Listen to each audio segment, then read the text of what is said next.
We are back for yet another episode following the world's unhappiest person, and no, it's not me after my girlfriend left. Stephanie, please take me back. Pluribus episode 3 is kind of like a day in the life for Carol as she adjusts to the world having been taken over by that one guy at work who's always happy to be there. So in this video, we'll be taking a deep dive into the episode, unlocking some of its hidden mysteries, and maybe even throwing a few grenades. But before we begin, make sure to like and subscribe, and the emoji to put in the comments this week is the bomb. Episode 3 begins with a flashback roughly 7 years before the Joined take over the world. The Joined are what I'm referring to these happy people. Set in an ice hotel in Norway, you'll notice two color schemes which are prevalent throughout the episode. First is the blue. From the ice, Zosha's car, and her dress, blue represents Carol's sadness and depression.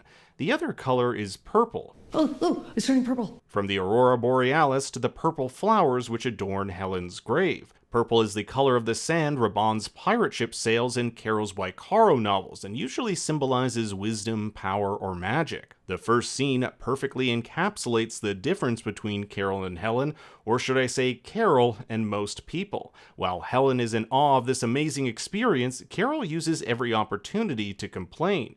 She is ungrateful. Little does she know in 7 years from now she'll be looking back at this moment as one of beauty. Carol's depressing outlook even seeps into what should be a happy celebration. She finds out her book made the top 20 bestsellers list, yet is more concerned on where it is on that list than the fact it made it there to begin with. The koi room is also interesting as koi often symbolize transformation. Carol will need to transform if she's going to become a better, happier person. She says the line, Who knew? Hell is in Norway. A saying that refers to a real village in Norway named Hell that freezes over in winter. And then we fast forward 3 days after this quote-unquote virus has taken over the world. Last episode, Carol flagged down Air Force One after regretting her choice to give Kumba her chaperone, Zosha. And it looks like she's gotten her back. The show hints that Zosha might become Carol's love interest. She was, after all, chosen because she resembles Raban from her Waikaro novels, who was originally meant to be a woman, and the fact she went out of her way to get her back says a lot. In order to make Carol feel more at ease, the Joined changed one of our TGI Fridays girls with two men dressed as pilots, even though it makes absolutely no difference. Because the Joined share one mind, it doesn't matter what body is there, they'll still have all the necessary expertise. It just goes to show you how far the Joined will go to make Carol feel comfortable.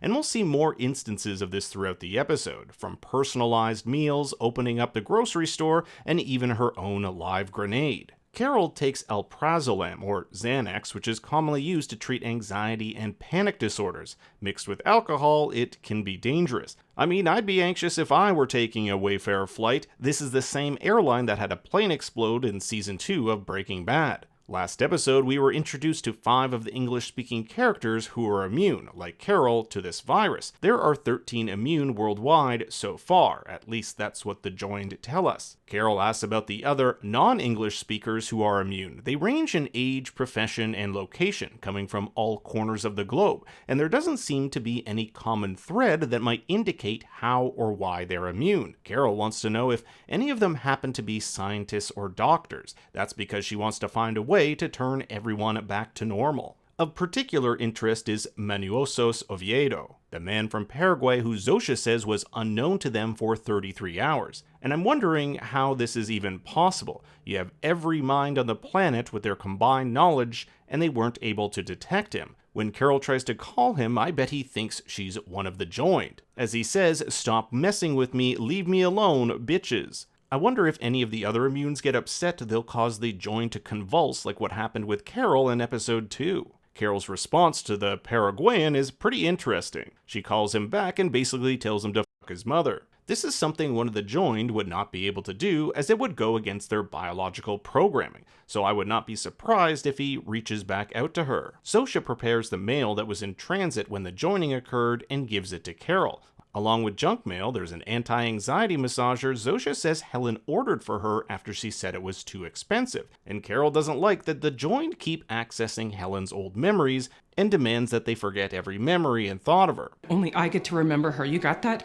Only me. By continuing to pry into Carol's life, like how they drop off one of her favorite meals from the past, it only pushes Carol further away. And this is something the joined don't understand very well. Although their intention is good, it often makes things worse. This also happens with the grenade. They want to make Carol happy by acquiring it for her, but can't seem to wrap their heads around why it might not be a good idea. This might actually be the key to taking them down. It's kind of creepy they know how much groceries she has left from the memory of the maid that checked their fridge before the joining. Carol shows just how stubborn she is, just like how she refused to sit in first class, refuses the meal they make for her, and decides to go shopping on her own only to find that the market has been completely gutted. This is all in an effort to centralize resources to make their distribution more efficient. It makes me wonder what life is like for one of these joined. Do they have any free will? Do they interact and have relationships among one another? Or are they all just happy slaves? Carol asks for her supermarket back, and in less than an hour, a team of dozens of workers appear and completely stock up the store.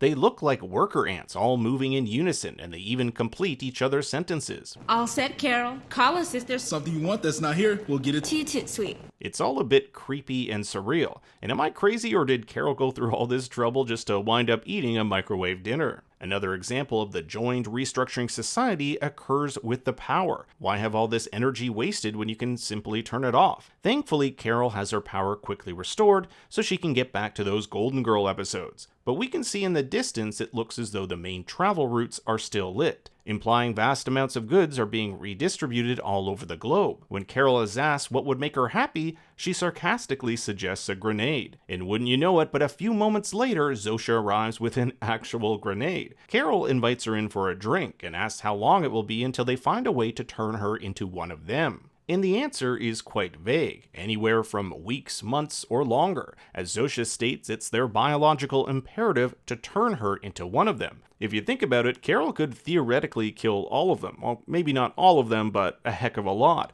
Last episode, we learned that when she gets angered, it can throw the joined into these violent seizures. Her first one killed 11 million people. So if you think about it, the joined survival depends on Carol's happiness. That's why they will do literally anything to keep her happy and content, including giving her an atom bomb if she so desired. But this also raises an interesting point. They can't really detect if something will actually make her happy or not. This is something she and the other immune people could potentially exploit. I really like the analogy Zosha uses of the drowned man. Would you throw a life preserver in the water to save them? Of course you would. The joined see Carol like that drowning person and want to save her. Not believing the grenade to be real, Carol pulls the pin and Zosha rushes to the rescue. She literally dives on top of her. It makes me wonder whether the joined are compelled to risk their lives if one of the immune is in danger. Like, what would happen if Carol put a gun to her head? Would they physically stop her? What would happen if Carol said killing herself would make her happy?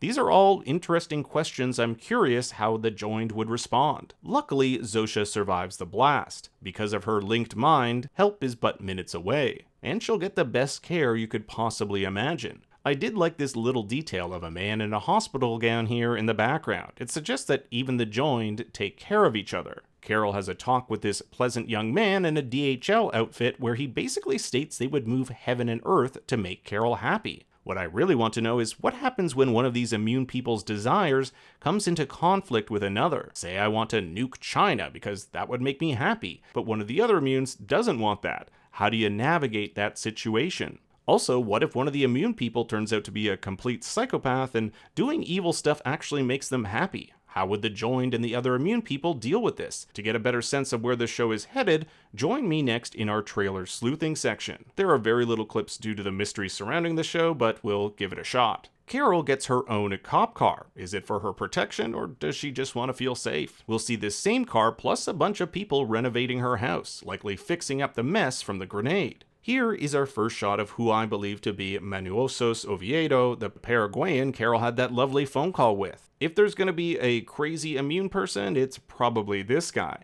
We can see the Paraguay license plate reading El Fritz. This could mean on the fritz, meaning not working properly. Could it be a metaphor for Manuosos himself? The guy seemed a little off, a recluse, and Zosha said they didn't even find him until 33 hours into the takeover. We'll see him licking a tin can with pleasure and opening a storage locker. Sosha did say he ran his own storage unit business. A gambling party with Kumba were likely at the Westgate Hotel in Vegas, where Kumba said he was headed in episode 2. We'll see Carol makes her way here in that police car. I wonder if she drove all the way by herself from New Mexico. Fireworks going off in what appears to be a garage. She doesn't seem fazed. I wonder if this is her own place, and if so, why she would let it happen. Whatever the reason, it's good to know she can always get it repaired ASAP. But now I turn it over to you. What did you think of this week's episode? I want to hear your thoughts and theories in the comments below. Thanks for watching, be sure to like and subscribe, and for more bad takes, you can follow me on Twitter and Instagram at ThinkStoryYT.